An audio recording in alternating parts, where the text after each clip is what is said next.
Hey,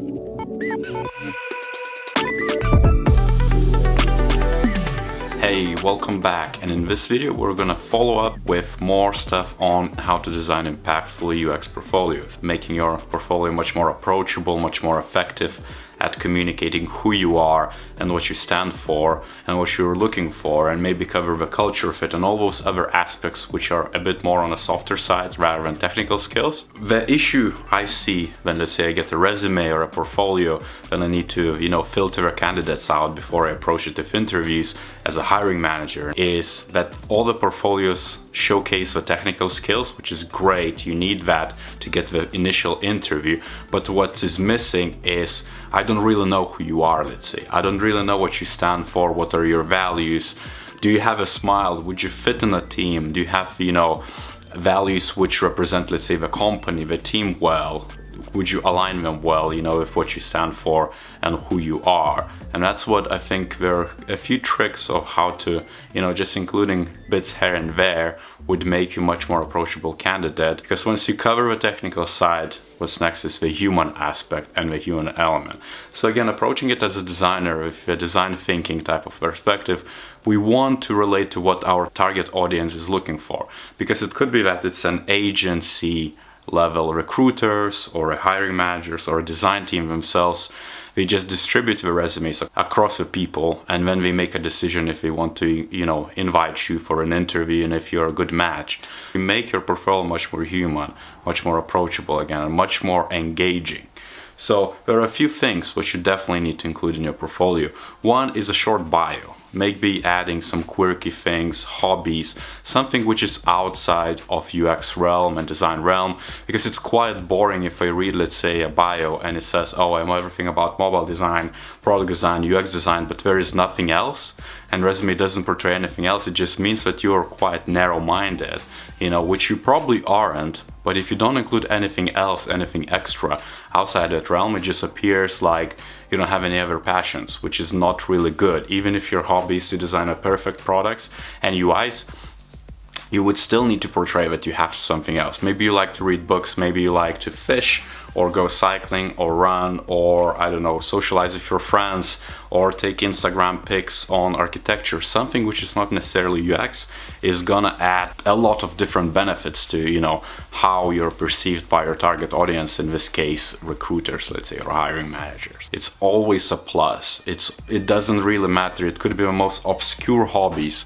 It's always a plus. You might be into, flying drones or fixing cars. It's, it just makes you more versatile, broader range of experience and skill sets where you're gonna think from different angles rather than just one fixed angle. Second one is always good to add a face, as mentioned before. So let's say maybe it's, in a not full-fledged, gallery of pictures of yourselves, because that would be an overkill, but maybe just a photo or two where you're smiling or interacting with other designers, in a workshop scenario maybe, or designing a thing, something which shows who you are and what you represent. Is always good to include a smile. It just makes it much more human and much more approachable. Next is what's basically is overlooked. I think the third facet of it is social media.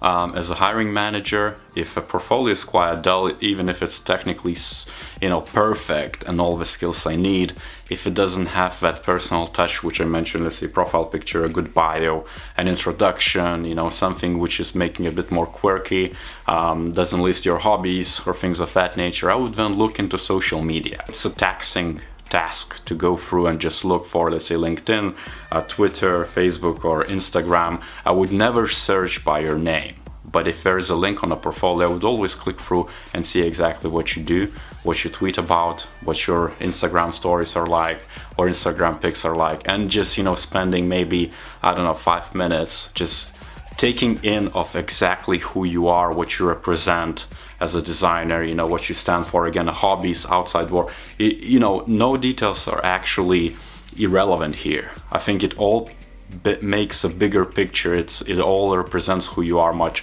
better, and then I, as a hiring manager, can actually take it on and actually make an assessment if you are actually a good team fit if you're not a good team fit, and in the end just save time for everyone. Social media links at least, or maybe a feed or latest tweet or Instagram gallery or something like that is always relevant. As long as it portrays who you want to be perceived as, and as long as it gives justice of who you really are, it's always going to be a benefit for hiring team and UX team, because you're going to see that, okay, this is a person who is similar to us, you know, they know their UX stuff, but they are so human. They're not just a production machine here to make a variety of mock-ups and wireframes and, you know, run some workshops with stakeholders and users and then test it. They're actually so much more, because we have a personality and they are portraying that with, you know, all these different bits, photos, intros, bios, social media, utilizing that.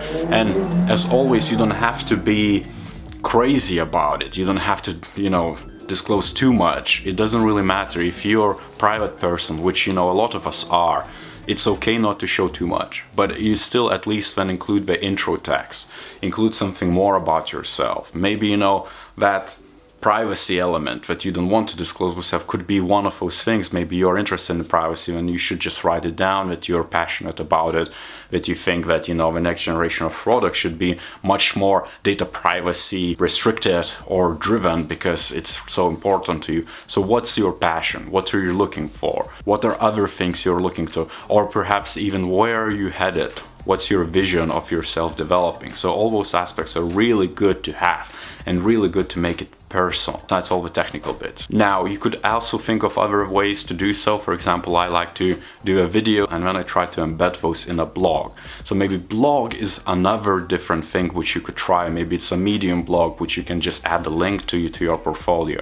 But all those bits are definitely going to add up to a better story, and a better story of who you are, and portray you better. Then you're going to be hired for not just what you can produce, but who you are and what you stand for.